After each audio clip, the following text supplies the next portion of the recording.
Baik, Bismillahirrahmanirrahim. Assalamualaikum warahmatullahi wabarakatuh. Selamat datang di pada pertemuan kali ini. Ada praktikum algoritma dan pemrograman. Untuk pembahasan kali ini kita akan bahas soal array. Namun untuk array-nya sendiri, karena ada bagi-bagi, maka array hari ini adalah array dua dimensi. Sebelum itu kita akan membahas apa itu array dan apa itu array dua dimensi. Kawan-kawan. Jadi array itu adalah kumpulan item yang disimpan di lokasi memori berdekatan. Jadi kumpulan angka-angka biasanya item-item yang disimpan atau disusun secara berdekatan di dalam memori. Nah, awalnya array digunakan untuk menyimpan beberapa item dengan jenis tertentu. Jadi awalnya adalah array itu digunakan untuk menyimpan beberapa angka-angka atau item-item dengan jenis yang sama. Jadi awalnya seperti itu. Namun seiring berjalannya waktu, maka array itu sekarang adalah kumpulan item ya yang disimpan di lokasi memori yang berdekatan. Nah, array dibagi atas tiga. Ada array satu dimensi, array dua dimensi, array tiga dimensi. Lalu apa yang membuatkan mereka berbeda? Nah, ini memang mereka berbeda. Itu pertama ada baris dan kolom. Nah, untuk array satu dimensi itu barisnya hanya satu saja, ya hanya satu linear, gitu. Lurus atau horizontal ya, ya secara horizontal. Nah, kalau untuk array dimensi itu dia ada baris dan kolom. Nah, ada dua cara untuk menginisialisasi array dua dimensi, kawan. Itu ada dengan cara yang pertama yaitu dengan uh, baris dan kolomnya menjadikan satu. Jadi kita menginisiasikan integer x 4 dan 5. Itu ya, baris dan kolomnya 4 baris 5 kolom. 4 baris 5 kolom ya, 4 baris 5 kolom. Lalu sama dengan 0 sampai 15-nya itu satu. Ya, itu satu baris gitu, tidak terpecah-pecahkan. Nah, kalau untuk yang kedua itu integer x 4 5 4 baris 5 kolom 4 baris ya 4 baris 5 4 ya 4 kolom 5 baris, maksudnya 4 kolom 5 baris itu di blok-blok gitu. Jadi kolom ini 1 sampai 4, 0 sampai 4, blok ini 5 sampai 9 dan seterusnya. Mana yang lebih baik? Tentu yang lebih baik itu adalah yang nomor 2, karena dia dipeta-petakan. Jadi di blok-blok terlebih dahulu agar tahu nih mana yang harus kita kerjakan, yang harus mana kita tahu mana yang nanti akan dikerjakan seperti itu. Lalu selanjutnya array dua dimensi ya, konten array dua dimensi. Elemen dalam array dua dimensi itu diakses menggunakan indeks baris dan kolom seperti tadi gambar tadi. Nah, ini dia. Jadi integer x 2 itu 2 kali 1 ya, 2 kali 1 2 2 baris 1 kolom. Gitu. 2 baris 1 kolom. Lalu untuk mengeluarkan semua elemen dari array dua dimensi itu menggunakan nested for loop. Jadi nggak satu looping ya, nggak satu looping. Jadi ada looping selanjutnya menggunakan perulangan for tentunya. Kalau perulangan for untuk menginisiasi dari integer tadi yang untuk inisiasi dari integer yang sudah kita masukkan, nilai dari x yang sudah kita masukkan seperti itu. Lalu kita lanjut ke implementasi saja untuk agar tahu bagaimana pengimplementasian dari array dua dimensi pada praktikum kali ini.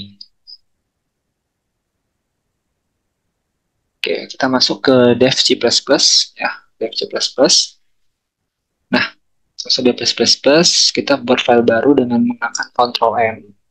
Ctrl N ya, Ctrl N itu untuk membuat file baru, ini adalah file kosong yang belum ada isinya. Nah, di dalam kode C++ itu ada header, isi, dan penutup.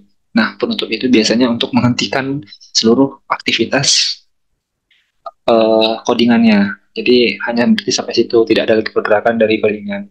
Menggunakan return 0. Lalu untuk headernya menggunakan apa? Biasanya menggunakan include ya. Include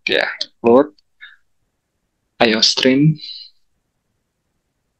Include IOStream, terus kita kasih using name space std tentunya untuk biasanya kalau tidak menggunakan std itu kita setiap cout dan muncul save itu menggunakan std gitu. Nah, untuk menghilangkan itu kita menggunakan using SPSTD untuk di awalnya agar kita tidak harus berulang menggunakan STD terus ke baris-baris bawah-bawahnya, biasa seperti itu. Nah, itulah guna dari using SPSTD.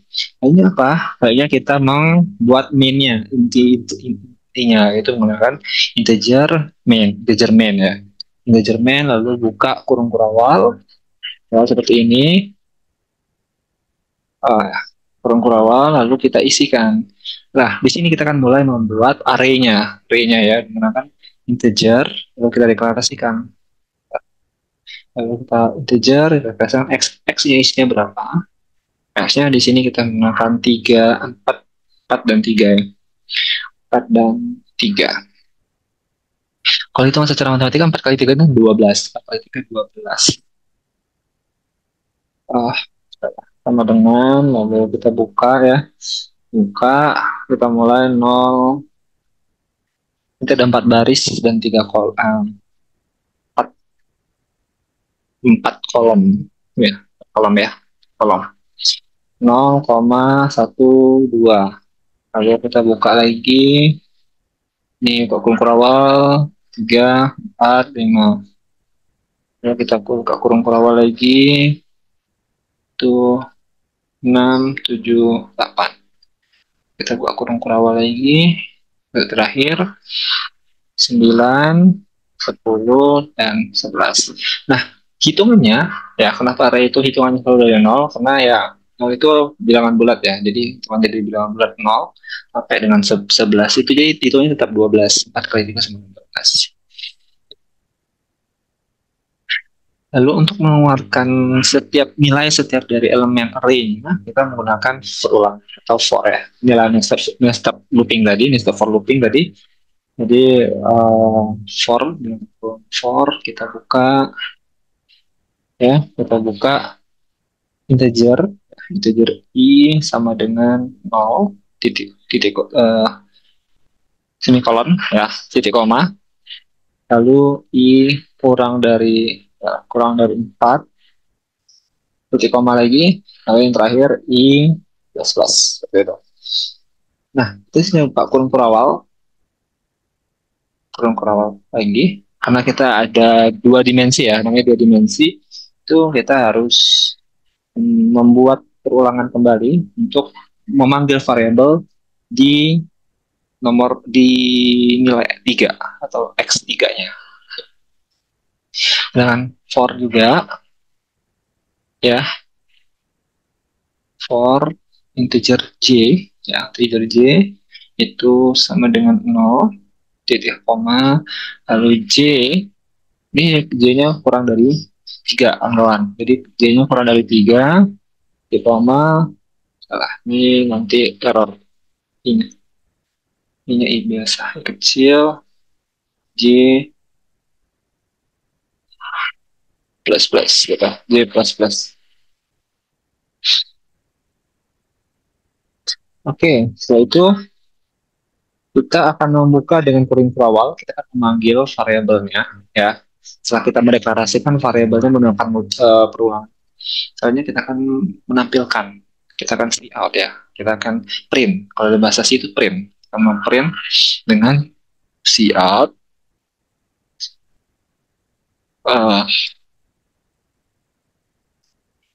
elemen di x gitu, elemen di x salah salah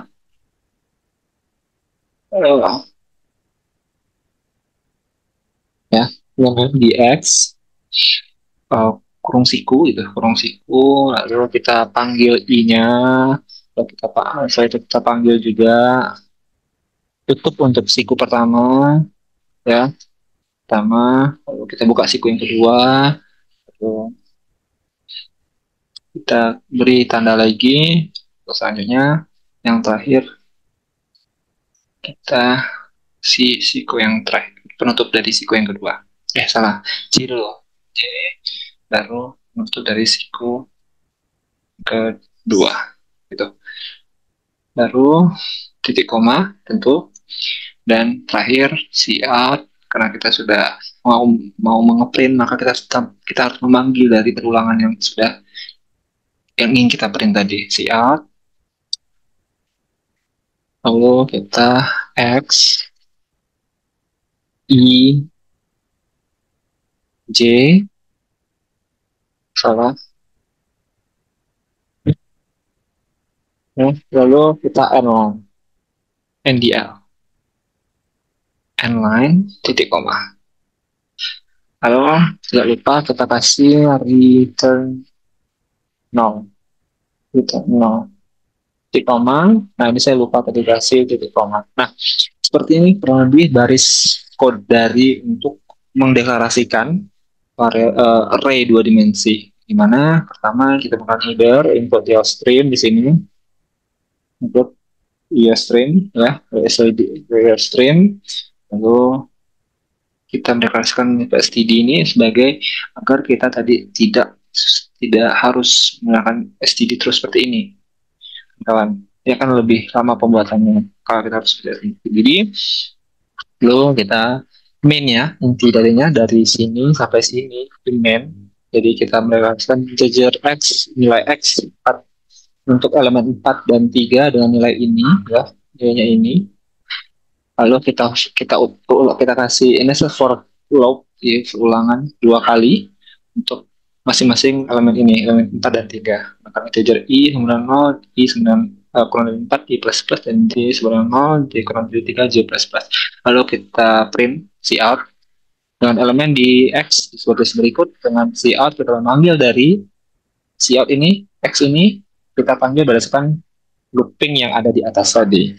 Lalu kita inline dan kita berhentikan code-nya dan kita akan coba. Ya, semoga tidak ada kesalahan. Kita langsung aja compile and run. Oke, tidak ada masalah sepertinya. Kita kasih titelnya coba.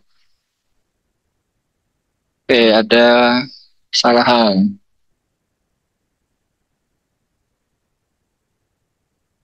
Itu ada di integer main. Oh iya, integer main ini lupa ya. Pas ini. Kalau kita kasih lagi.